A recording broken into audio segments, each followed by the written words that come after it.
السلام علیکم دوستو، اردو داستان چینل پر خوش آمدید۔ معزز سامعین حضرات، آئیے سنتے ہیں شانی کی کہانی قسط نمبر 85۔ معزز سامعین، آپ سے امید کی جاتی ہے کہ ویڈیو کو لائک کریں اور چینل کو بھی سبسکرائب کر لیں، شکریہ۔ میں ڈپٹی راز کو زندہ نہیں چھوڑوں گا، میں ان میں سے کسی کو زندہ نہیں چھوڑوں گا، رستم نے زہریلا پکار کر کہا۔ اس کی پیشانی اور گلے کی رگیں شدت جذبات سے پھول رہی تھی۔ ایک لمحے کے لیے یوں محسوس ہوا کہ رستم سسکتے ہوئے نظام اور حیران گوہرے کو وہی چھوڑ کر کسی انجانی سمت میں روانہ ہو جائے گا۔ گوہرے نے بے اقراری سے پوچھا، اب کرنا کیا ہے رستم؟ اس سے پہلے کہ رستم جواب میں کچھ کہتا، نظام بول پڑا، میری ورکشاپ پر پولیس بیٹھی ہے، 3 بندے وردی میں ہیں اور 6-7 بغیر وردی کے، وہ پوری طرح چوکس ہیں، سیٹ ان کے قبضے میں ہے۔ اگر تم یہ سوچ رہے ہو کہ سیٹ تک پہنچ سکتے ہو تو تمہاری بھول ہے، وہاں سخت خون خرابہ ہوگا، اور اگر تم لوگ کسی طرح سیٹ تک پہنچ بھی گئے تو اس کا کوئی فائدہ نہیں، درمیان والے سیٹ پر ڈپٹی راز کے بندوں کا قبضہ ہے۔ رستم اپنے اندر پیچتاب کھا کے رہ گیا۔ وادی سون کی گہرائی میں بڑے ڈیرے سے رابطہ رکھنے کے لیے لانگ رینج کے 2 سیٹ استعمال کیے جاتے تھے۔ جگوال کے سیٹ کو خاص تکنیک سے ایک دوسرے سیٹ کے ساتھ مربوط کیا جاتا تھا، جو یہاں سے تقریباً 35 کلومیٹر کے فاصلے پر تھا۔ اس درمیان والے سیٹ کے بغیر بڑے ڈیرے تک کوئی پیغام ارسال نہیں کیا جا سکتا تھا، اور نظام کے بقول درمیان والے سیٹ پر بھی پولیس مسلط ہو چکی تھی۔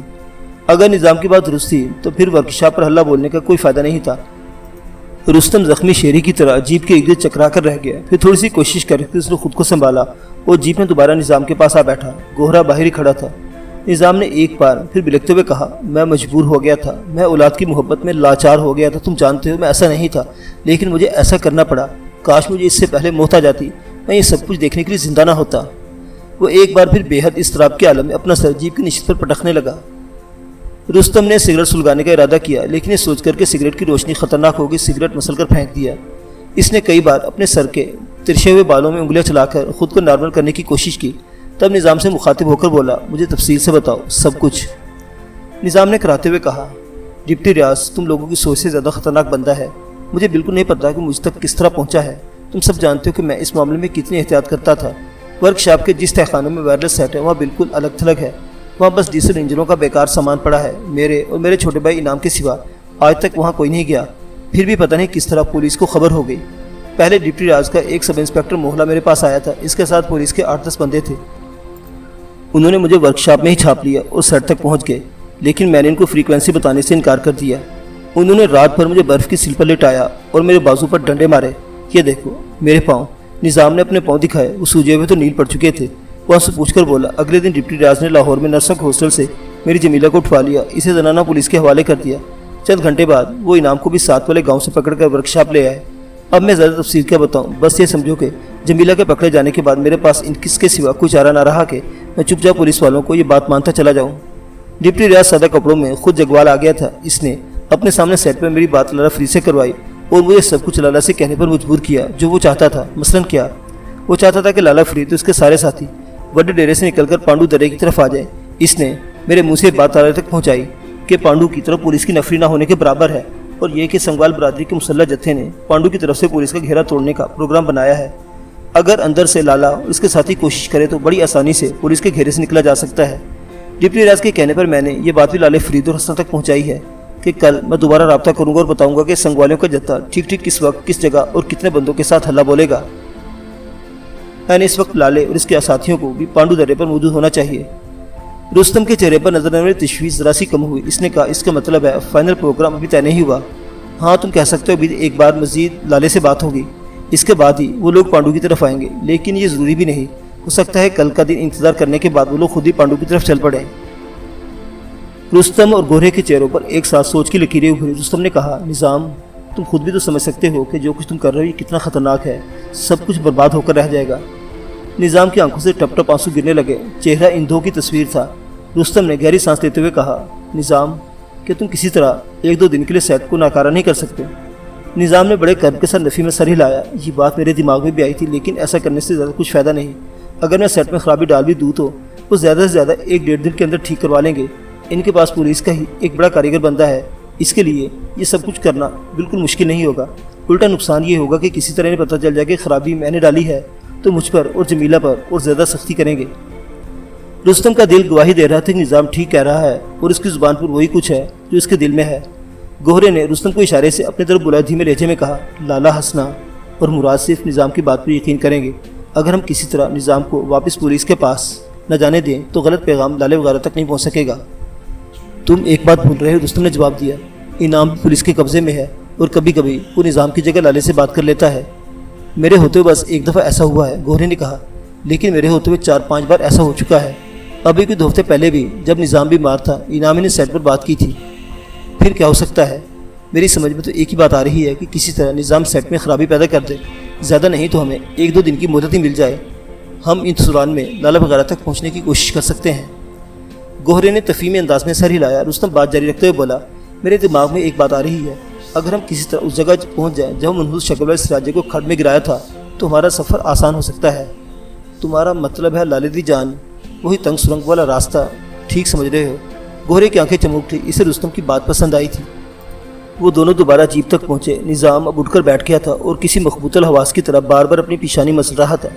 رستم اسے سمجھانے لگا کہ اس کی اور اس کی بیٹی کی سلامتی اسے ہر چیز سے بڑھ کر عزیز ہے، لیکن اس کے ساتھ ساتھ وہ اپنے ان تقریباً 90 ساتھیوں کو بھی بچانا چاہتا ہے جو پولیس اور اجراریوں کے گھیرے میں ہے۔ اس حوالے سے نظام کو سمجھانے لگ گیا کہ اس کے ذہن میں کیا ہے۔ نظام بے حد کرب کے عالم میں بار بار یہی کہتا جا رہا تھا، اگر میری جمیلہ کی بات نہ ہوتی تو میں پہلے بھائی انعام کو گولی مارتا، پھر خود کو مار لیتا، نہ ہم دونوں ہوتے، نہ سیٹ پر لالے سے بات ہوتی۔ رستم نے بڑی دشواری سے تسلی دی اور اپنا نقطہ نظر اس کے ذہن میں ڈالا۔ رات دھیرے دھیرے دوسرے پہر کی طرف سرک رہی تھی۔ تاریک درختوں میں گھری اس کھٹارا جیپ کے اندر کچھ اہم فیصلے ہو رہے تھے۔ اس رات کی صبح ہونے سے پہلے رستم اور گھوڑا پوٹوہار کے اندر کافی گہرائی میں چلے گئے تھے۔ وہ عام راستوں سے ہٹ کر سفر کر رہے تھے۔ یہی وجہ تھی کہ 7 گھنٹے کا پیدل سفر بھی ابھی تک پولیس کے کسی معاون سے ان کی مدبھیڑ نہیں ہوئی تھی۔ تاہم یہ صورتحال تادیر برقرار نہیں رہ سکتی تھی۔ وہ دونوں بخوبی جانتے تھے کہ جو ان کا فاصلہ بڑے ریڑے سے کم ہوتا جائے گا، خطرہ بڑھتا جائے گا۔ دن کی روشنی میں وہ مزید محتاط ہو گئے۔ وہ درختوں اور خودرو جھاڑیوں کے درمیان سفر کرنے کو ترجیح دے رہے تھے۔ نظام کے گھر سے رخصت ہوتے وقت انہوں نے ایک گٹھڑی میں کچھ سامان جمع کیا تھا۔ یہ ایسا ہی سامان تھا جو ہدایات میں شادی بیاہ کے موقع پر شہر سے خریدا جاتا ہے۔ اس کے علاوہ مقامی طرز کے کپڑوں کے 2 جوڑے بھی انہوں نے حاصل کیے تھے۔ اب وہ انہی کپڑوں میں تھے۔ دونوں نے کرتا اور سفید دھوتی پہن رکھی تھی۔ سروں پر مقامی طرز کی بڑی بڑی پگڑیاں تھیں۔ ان پگڑیوں کے بڑے بڑے لڑ کمر پر یا سینے پر لٹکے رہتے تھے اور بوقت ضرورت بآسانی ان میں چہرہ چھپایا جا سکتا تھا۔ سفر کے دوران چہرہ چھپائے رکھنے کا رواج کا حصہ بھی تھا۔ دوپہر سے ذرا پہلے وہ سستانے کے لیے جھاڑیوں کے درمیان ایک ہموار جگہ پر بیٹھ گئے۔ گوہرے نے پوٹری کھولی۔ اس میں قیمے والے پراٹھے اور دہی پودینے کی چٹنی تھی۔ یہ پراٹھے وہ نظام کے گھر ہی سے لے کر چلے تھے۔ رستم کا کچھ کھانے پینے کو دل نہیں چاہ رہا تھا۔ اس کی نگاہوں میں رہ رہ کر اپنے محصور ساتھیوں کا تصور ابھر جاتا تھا۔ وہ بھوکے پیاسے موت کے گھیرے میں تھے، زخموں سے چور، وہ ایک ایک کر کے گولیوں کا نشانہ بن رہے تھے۔ اسے لگ رہا تھا کہ سب کچھ اس کی آنکھوں کے سامنے ہو رہا ہے۔ جب آنکھوں کے سامنے لاشیں ہوں اور لاشوں پر رونے والے ہوں تو ایسے میں کھانے کو دل کہاں چاہے گا؟ گوہرے نے ایک لقمہ لیا، پھر وہ پراٹھوں کو ناک سے قریب کر کے سونگھنے لگا۔ رستم کو ہلکی سی باس محسوس ہوئی۔ دونوں پراٹھے خراب ہو چکے تھے، کھانے کے قابل نہیں تھے۔ گوہرا نے پراٹھے ایک طرف لمبی گھاس پر پھینک دیے۔ ایک جانب سے سیاہی مال نیولا برآمد ہوا اور ایک پتھر کے پیچھے دبک کر للچائی نظروں سے پراٹھوں کی طرف دیکھنے لگا، تاہم وہ قریب آنے کی ہمت نہیں کر پا رہا تھا۔ اسی دوران میں ایک اور موٹا تازہ نیولا برآمد ہوا، پھر ایک اور۔ تینوں نیولے پراٹھوں سے قریباً 15 میٹر کے فاصلے پر کھڑے رہے۔ ان کے خدشات انہیں خوراک کے پاس آنے سے روک رہے تھے، لیکن ان کی بھوک انہیں دور جانے سے روک رہی تھی۔ پھر بھوک غالب آ گئی۔ قیمے اور گندم کی باس انہیں پراٹھوں کی طرف کھینچنے لگی۔ وہ دھیرے دھیرے کھسکتے ہوئے پراٹھوں کے قریب پہنچ کر پھر ایک دم اس پر جھپٹے اور انہیں کھینچ کر نامعلوم بھول بھلائیوں میں گم ہو گئے۔ رستم نے پتھر سے ٹیک لگا کر سگریٹ کا ایک گہرا کش لیا۔ دیکھا گوہرے، سب کچھ قدرت کے ہاتھوں میں ہے، دانے دانے پر کھانے والے کی مہر ہے۔ صحیح کہہ رہے ہو لالے دی جان، گوہرے نے اوپر نیچے سر ہلایا۔ یہ پراٹھے ہم کہاں سے لے کر چلے تھے، لیکن یہ ہمارے لیے نہیں تھے، یہ اس جنگل میں گھومنے والے ان 3 نیولوں کے لیے تھے۔ رستم اس بات میں سر ہلا کے رہ گیا۔ گوہرے نے اوپر نیلے آسمان کی طرف دیکھتے ہوئے ایک بھرپور انگڑائی لی اور اس کی آنکھوں میں مستی سی بھر گئی۔ وہ بولا، سب تقدیر کا پھیر ہے جان جی۔ اب دیکھو، میں نے کبھی سپنے میں بھی نہیں سوچا تھا کہ سینما کے پردے پر بجلیاں گرانے والی آسماں میرے انگ لگے گی۔ ہم تو تھیٹر اور سرکس میں ان کے نقل کرنے والے ناچوں پر بھی سو جان سے عاشق ہو جاتے تھے۔ کہاں وہ بالکل اصلی سچی مچی کی سانس لیتی اور باتیں کرتی، میری ہیک سے لگی ہوئی تھی۔ ان لمحوں کا تصور کر کے گوہرا ایک بار پھر نشے سے سرشار ہو گیا۔ اس کا زخمی ہاتھ اپنے سینے کو سہلا رہا تھا، جیسے وہ ابھی تک وہاں فلم سٹار آسما کا لمس محسوس کر رہا ہو۔ اچانک رستم نے کان کھڑے کر دے، وہ غور سے کچھ سننے لگا۔ کوئی آواز سنی تم نے؟ گوہرے نے بھی غور کیا۔ ہاں، گونج سی ہے، مجھے لگتا ہے ہیلی کاپٹر کی آواز ہے۔ دونوں خاموش بیٹھے رہے۔ پھر پروں کی بہت مدھم پھڑپڑاہٹ سنائی دی۔ یقیناً ہیلی کاپٹر ہی تھا۔ وہ کافی فاصلے سے گزر کر مغرب کی سمت چلا گیا۔ گوہرے نے سفید رنگ کی وہ بڑی گٹھڑی کھولی جو وہ نظام کے گھر سے لے کر چلے تھے۔ اس گٹھڑی میں جہیز کا سامان تھا اور تھوڑی سی خشک مٹھائی بھی تھی۔